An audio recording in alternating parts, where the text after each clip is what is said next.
Welcome to our NPTEL lectures on the power quality improvement technique. Today we are going to discuss shunt active power filter. Shunt active power filter we shall continue to cover within 2-3 lectures. So, our presentation layout will be the general introduction, thereafter different reference generation technique in time domain and frequency domain, and thereafter we can have a we have to discuss about the current tracking. Once you generate the reference, we require to track the reference, and for this reason we require to have a current tracking algorithm, and that will be covered in detail, and they will introduce some kind of nonlinear control on it for an example and to mitigate the problem and different case studies. Thereafter, active power filter topologies, that is also something very interesting and challenging. Generally, this active power filter gives a scopes to work for the many people in a many background. Those who are from the power system background, generally they are familiar with different kind of optimization technique, and due to the advancement of the different kind of heuristic optimal technique, so they generally prefer to the generation of this current reference generation technique. What we have discussed, we will be discussing also in the UPQC. Same kind of reference technique can be associated, but there is a difference between the UPQC and the shunt active power filter. And thereafter this is the current tracking, and thereafter the current tracking is mostly the control the persons from the control background approaching the power quality problem and find a solution on the shunt active power filter. They mostly contribute on the current tracking, and different kind of modern control technique can be applied here to track the current reference once the reference has been generated quite accurately. And thereafter the power electronics engineers comes into the pictures, and who are supposed to investigate and maybe reproduce the new topologies for the shunt active power filter for better redundancy of operation, reliability, and also the cost, overall cost of the system. And though this work was reported by Akagi in 1984, many of you have not born then maybe. So, still whether it left with any future scope, we will see that, because there we can integrate and how this shunt active power filter can be it can do the multi activity with the integration of the different renewable energy sources. That is a present, I should not say future scope of work, rather present extension of the work and with the conclusion. So, this will be our layout, and we will be covering in maybe 2-3 classes, more than that maybe also. Okay. So, as we know that we require for the detailed understanding of the passive filter, you know that there is a limitations of the passive filter. We are not going to reiterate this discussion again here for that lack of time. So, you know the demerits of the passive filters, and for the reason we require to investigate on the active filters, and that can be come into the heading of active power line conditioner, and thus you can have a shunt active power filter that we are going to cover, and generally it inject the voltage in shunt. We will see the topology in next slide, and thereafter series active power filter, it will inject the voltage in series and thus compensate or voltage sag, swell, and other problem related to the voltage issues, and all can be provided the solution by unified power quality conditioner, that is called UPQC or UPFC. So, this is the topology of the one line diagram of the shunt active power filter. You have a source Vs and thereafter mostly you have a small inductance, this is the source inductance, and that can be the leakage inductance of the transformer. And once you pass through a nonlinear load, so current profile will be this, and ultimately you have to inject the current in such a way is something like this, so that load C is as if a resistive load is connected to it. So, another can be your shunt series active power filter, where you inject the current and thereafter what happened, you get the voltage sag or swell, it will be you can inject in voltage in phase. This aspect we have covered in the series portion of the UPQC in detail, and thus our lecture will be totally concentrated mainly on the shunt, but here as a topology concerned. So, you can clear also the harmonics and also sags and swells by the series injection. One of the advantage is that it does not see the difference of the voltage between the actual voltage and the reference voltage. Thus, power retaining of these devices is quite less. And if you integrate both this entity, then it is become a power quality conditioner or UPQC, unified power quality conditioner. So, this has been we have discussed in detail in a separate lectures, in last 3 or 4 lectures has been dedicated to it. So, I am not discussing here. Let us come to the another version of it that require little more discussions, that is called hybrid topology. So, we can have a shunt active power filter and the switches, and we can have a hybrid power topologies. So, ultimately shunt active power filter may compensate the higher order harmonic, because you can tune to 5th and 7th that can sync from here, and higher order harmonic if you try to concentrate, then the rating of these devices will be less. In that way, some way position of placing the passive filter and active filter and which one will concentrate on which harmonic, in that way you can reduce the total harmonic content of the system, and you can give you a optimized solution of this total system. So, then that is one of the working area, and this kind of system with the passive and active power filter said to be the hybrid shunt active filter. So, this is the total circuit diagram of the shunt active power filter. Here you have a source inductance and resistance, and you got a nonlinear load, and you may cut down it.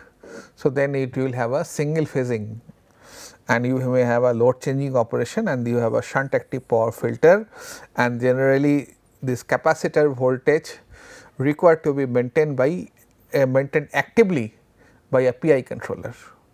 Now, there is a 2 kind of algorithm, one is the all the reference generation technique we will discuss later, that is referred to the indirect method, and we can also have a direct method that we will not discuss, because this has some limitation to it. So, ultimately this is a control block diagram of active power filter. So, you have Vs here and you have Ls here, Rs has been neglected. So, you will sense this load current at the point of before the point of common coupling, after this point of common coupling, this point is called PCC. So, these you will go to the reference generation calculation, and then you will sense this DC bus voltage of the shunt active power filter inverter, and that will be there, and you require to maintain the DC bus voltage. Generally your DC bus voltage required to be maintained around 20% higher than the peak value, because you know if it is only compensating harmonic, the harmonic current is quite less, and for this reason very small amount of current will flow, and due to that you can say that these devices will remain at the open circuit voltage, but you have to actively take it around 20 to 25% higher than this voltage typically. So, we will see the different topological variation there, we can have a different advantage of it, and thus we can reduce the switching losses. And it is mostly a PI controller, and generally it gives you the value of d ISD, and this nonlinear load will generate this what kind of IC value is required to be generated. This has to be add up, ultimately IC plus ISD has to be fed to the controller, because this comes from the ISD and this is the actual ISD that has been fed, and ultimately you may have a hysteresis controller or the PI controller. Then from this reference signal you get the reference modulated technique, and this PWM will be fired the thyristors, or mostly these are lower rating, and thus you will be having the IGBTs.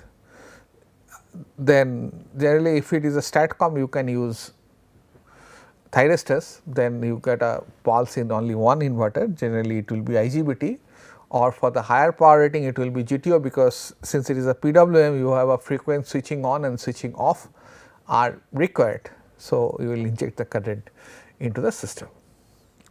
Now, let us come to the first part of our discussions, that is the reference generation technique. So, reference generation technique can be broadly classified into the time domain. One is PQ theory, that is proposed by the father of this shunt active power filter, Professor Akagi. And SRM method essentially it was derived from the vector control of the induction machine drive. So, it is quite old method, but it has been taken from there. So, both this theory is in time domain and both has its own advantage and limitations. And then we can have another domain analysis, that is FFT. By FFT of the load current you can find it out what are the component of the frequencies present, and you take it out. There are RDFT, recursive first Fourier transform. From that way also you can find it out. There is a shifting FFT, there is a wavelet, there is a shifting window FFT. There are many other methods that we can use here for the purpose of this frequency domain analysis. Same way there is another method or other method, these are mainly evolutionary computing, ANNGA, another method, and adaptive filtering method, the Kalman filter method, adapting Kalman filter method. For sake of time, we shall discuss PQ theory, and since the evolutionary computing technique is gaining a huge attention nowadays, we will discuss one theory on the ANN based reference generation technique here. Now, how does it been done? This is minded it is an indirect entity. There is another method, it is called direct entity. Ultimately, you leave everything on the capacitor, then we have find that the power quality problem does not solve much. I just explain it thereafter, I will explain the another way of doing it. So, load current we can it can be expanded with its, because you have taken a sample and this sample may have a quantization error, and due to that you may have some DC component, or you may be triggering the thyristors if thyristors for the nonlinear load, and if their angle is little different of alpha required to compensate. So, for a small interval of time, So, this DC component may come, ultimately it will be adjusted. And similarly, IP is a in phase component of the current with the voltage, and IQ is the quadrature axis current. All the harmonics current is represented by this, and ultimately we shall see that Vs equal to Vm cos omega t. So, we expect that IP equal to the in phase component of the current IP cos omega t. So, the compensating current IC will be IL minus IP. So, you require to calculate this entity very accurately by the reference generation technique, and thus what happened, thus you got a C, the compensating current will be IL minus IP, that is essentially IL minus IP cos omega t. So, this method is called indirect method, and with that you add up, if you go back to this circuit. So, thus you get IC star here, and you add up IST, and you have segregated the job. Reference generation technique is one, this PI controller maintain the capacitor voltage, and another this entity will calculate the reference. And it is observed that it gives the better, it gives the better results. So, this kind of shunt active power filter, it compensates the current harmonic by the injecting equal and opposite amount of the harmonic compensating current. It operates as a current source injecting harmonic. You can think of the harmonic generates by the load 180 degree or out of phase of this injecting current. Thus, your load current is this, ultimately you inject this. So, source will see that this entity is sinusoidal as if a resistive load is connected with the voltage source. Now, there is another method that is called direct current technique. So, there what happened, everything essentially this is your APF, and here you have the PCC, you have a nonlinear load, and this is your source, and you want to do everything by means of a one single capacitor. What essentially you will do, you will sense sin omega t from this entity, and thereafter you have Vc star and you have a VDC. From there you will compare it, and you know that it is equal to maintain that little bit higher. Thereafter you will have this PI controller. PI controller will make this voltage little bit higher. If it is a single phase, please understand that it is not 2 Vm by pi will be the average voltage, because there is anti-parallel diode. So, with the IGBT, so it will be maintaining some voltage even if just this switch has been closed. But you require to take around, let us say 50 volt higher if it is a single phase system, and if it is a 440 volt, you require to maintain the rectifier voltage around 100 volt higher. So, how you will do that? So, essentially we will come with the control strategy there. So, from there you get IST, and IST will be multiplied with the sin omega t. So, that will be your IST sin omega t. This will be the reference current, and that will be fed to the APF, and that is all. You just maintain the DC bus voltage in a diesel level, and thus you try to inject all the current. So, you try to sense only this current, because you will make this current sinusoidal with respect to it. Then we will say that it is a direct method, but problem on the direct method is everything, the maintaining the receiver's voltage and compensation of this harmonic current lies on the responsibility of the PI controller. That itself is a tuning of this PI controller is quite challenging, and for this reason we generally split this work on the indirect method, where someone just switch it over. So, ultimately someone will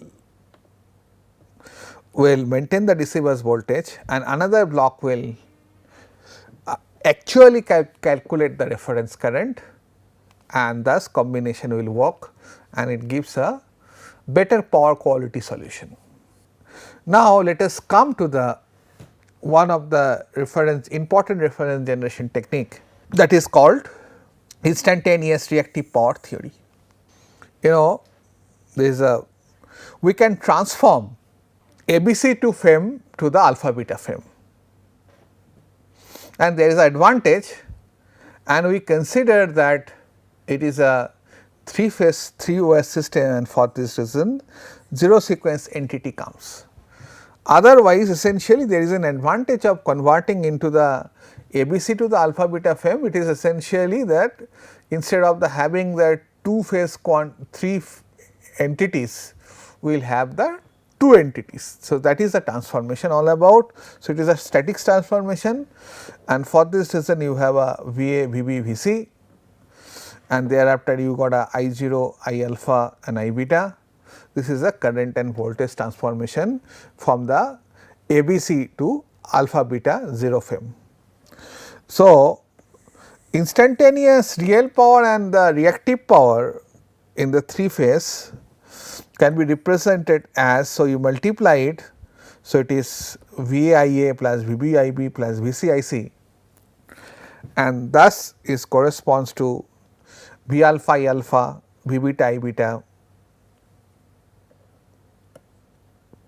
and V 0 I 0, and thus you got a P alpha, P beta, P 0, and from there you can write or split it. This is P alpha beta real and also the this 0 sequence power, and this is a generally third harmonic power, and thus it is also the cophasor. Similarly, you have a cross product of it. So, that is V alpha into I beta plus V beta into I alpha, and you got the V alpha minus I beta minus I beta minus I alpha.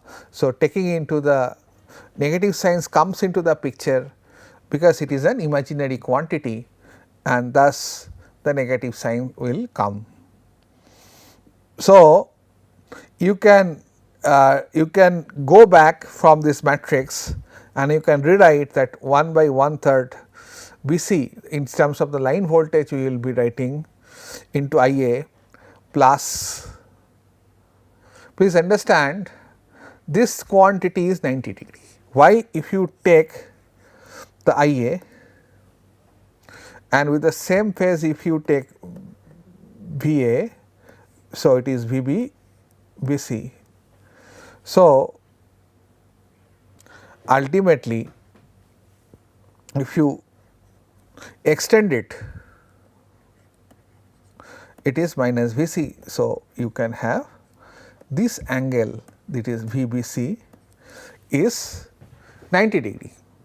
So, for this reason this is 90 degree. Similarly, IB into CA also the angle between them is 90 degree, and VA into IC, and this multiplication, since they are in a quadratures, gives you the reactive power. So, we can rewrite like this: P alpha power at 0 sequence power as of alpha beta frame, and the reactive power at the alpha beta frame can be represented as P 0 P alpha beta Q alpha beta is V 0 V alpha minus V, and similarly we just represent like this. This is a matrix representation of it, and thus if you take the inverse matrix of it, so you can get this current difference I 0, I alpha and I beta. Essentially it is a matrix inverse of it, and you get this value, that is 1 by 0 sequence component plus v square alpha plus v beta square, and these are the diagonal element of it, and these are the power. Power you can measure, so that is one of the advantage of it, and thus you can get the current in the alpha beta frame. So,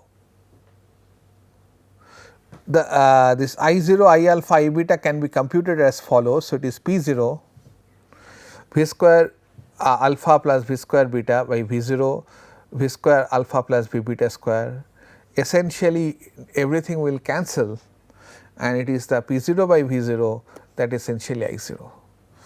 And here I alpha you can split it like this, v alpha by v alpha square plus v beta square, p alpha beta plus minus v beta, same denominator into qb. So, you get I alpha p, please refer to my previous slide, I alpha q. Similarly, for I beta, it is v beta square plus v beta square plus this denominator will be same, this will be again it is just this will be v alpha, this will be v beta, other term will be same.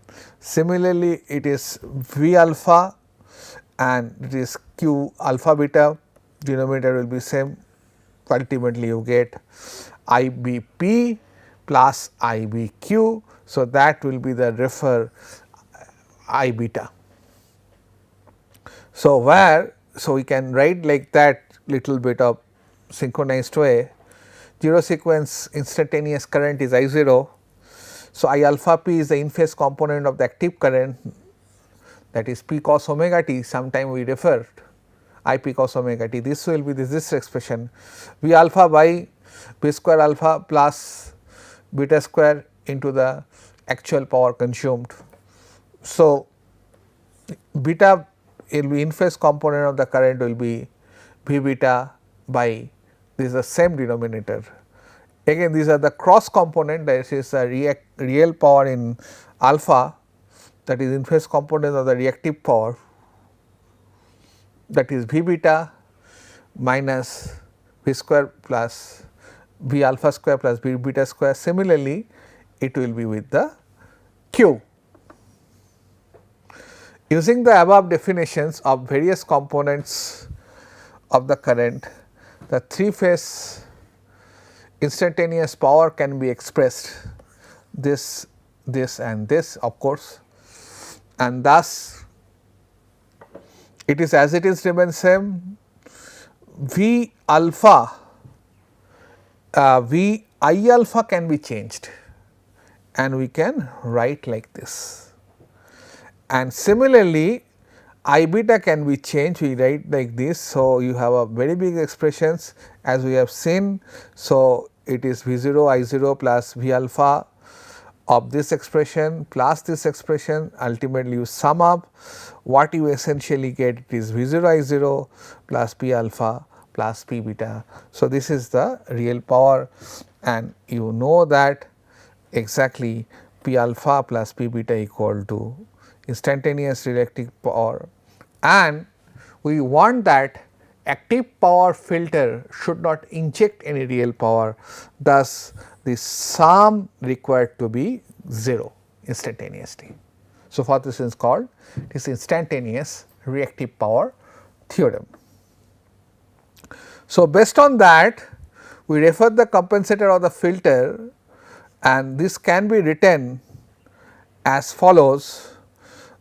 This is the alpha beta, this is the component of this active power filter, this will be the 0 sequence component, this will be the alpha and beta component of the shunt active power filter, that will make that instantaneous power to be instantaneous real power to be 0, and we can rewrite like that. And since the compensation does not supply an instantaneous real power, but strictly speaking it is not, because it required to take a little bit of capacitor real power to maintain the capacitor voltage. So, this will be the expression. So, instantaneous zero sequence power exchange between the load and the compensator, and compensator reactive power must be equal to the reactive power, and thus we have this relation. So, it is Pf 0 equal to PL 0 equal to V 0 IL 0, and Pf alpha beta equal to minus L 0 equal to minus V 0 I 0, and Qf alpha beta equal to again QL, that is the reactive power that required to be compensated by the shunt active power filter, and essentially it is V alpha I beta plus V alpha I beta minus V beta IL alpha. So, this is the pictorial diagram of the shunt active power filter in the domain of the power quality. So, we know that this is 0 as per the shunt active power filter. So, this is the figure we have considered, and here this is the, instead of the, we represent into the alpha beta frame, instead of we represent in the alpha beta frame, instead of the source current ABC. So, PL will flow and delta P will come, that will make the DC bus voltage higher than the required voltage to operate properly, and this is the PL and PL load. This will go back, this will be a power flow diagram with the real power flow diagram, and ultimately QL, this is the ash line, you can see that QL will circulate within this line, and thus source does not require to supply any QL from the supply. Thank you for your attention. We shall continue with the some portion of the instantaneous reactive power theory. Thereafter, we will be looking after other control theory also. Thank you.